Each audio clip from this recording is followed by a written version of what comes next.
Ralph Smedley. He said, the unprepared speaker has every right to be afraid. I repeat, the unprepared speaker has every right to be afraid. Mr. Chairman. Yes, sir. In everything we do, we must be prepared to give our best or nothing. Preparation is very important.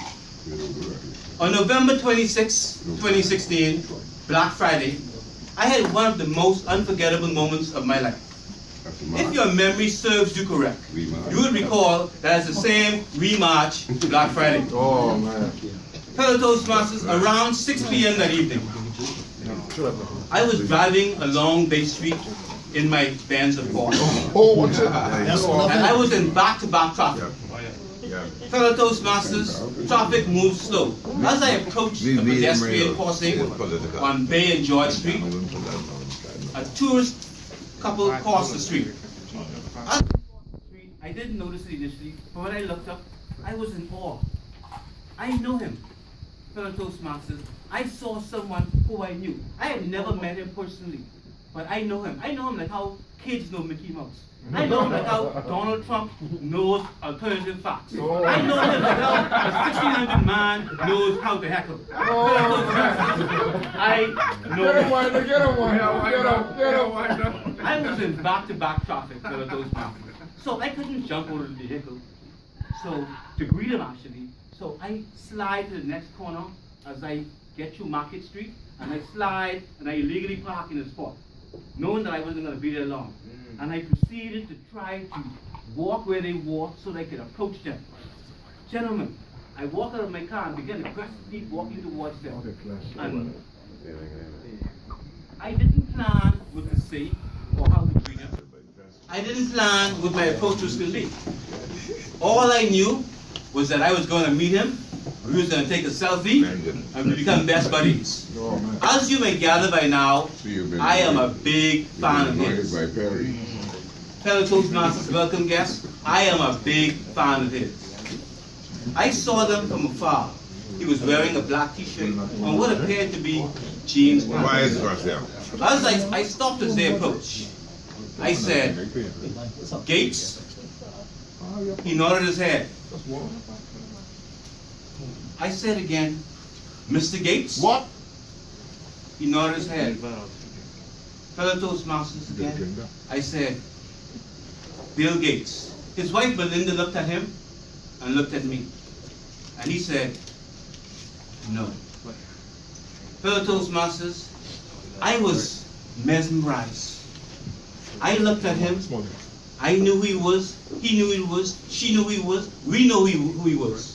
Fellow Toastmasters, I was mesmerized as they walked off. Walked off along Bay Street, fellow Toastmasters. They continued on their way. I was traumatized. I was mesmerized. I was demoralized. I felt like a big fat bag of 1 cent. Heavy and not worth much.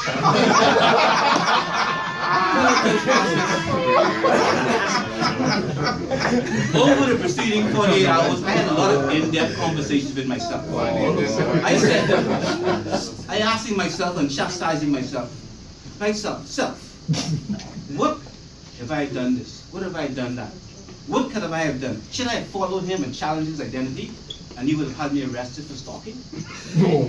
Fellow Toastmasters, personally and mentally, it was tough days afterwards. I told only 4 persons about this encounter at the time. I was extremely disappointed in myself and my performance. Did I lose my swagger? Did I lose my mojo? How could this have happened to me, Franklyn G. Winder? Distinguished Toastmaster Franklyn G. Winder, AA, BA, MBA, LLB, fellow Toastmasters. I was totally upset, fellow Toastmasters. How can this happen to Mr. Say 16? 100! Fellow Toastmasters, it was depressing. I pondered and pondered to the deep depths of my mind. Why did he deny that he was Bill Gates? Hundreds of reasons came to mind, and many is capable. Maybe is it because he was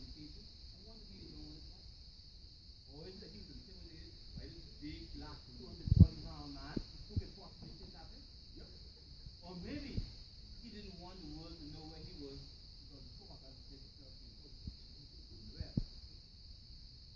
Gentlemen, ladies, what I do know is this simple fact.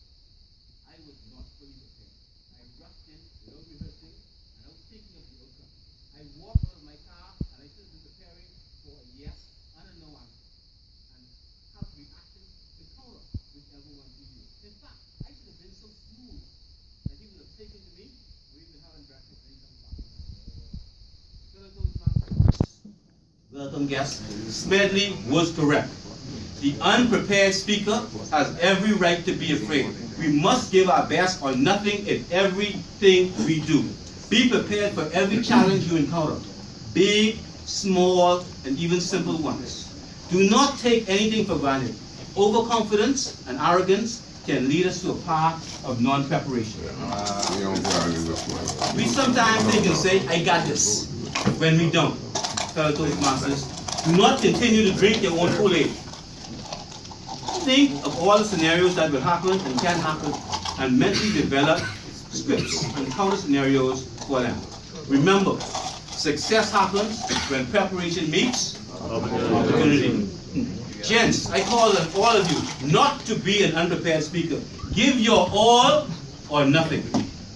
Yes, I met the richest man in the world. It was exciting seeing him. It's good to know what $90 billion looks like.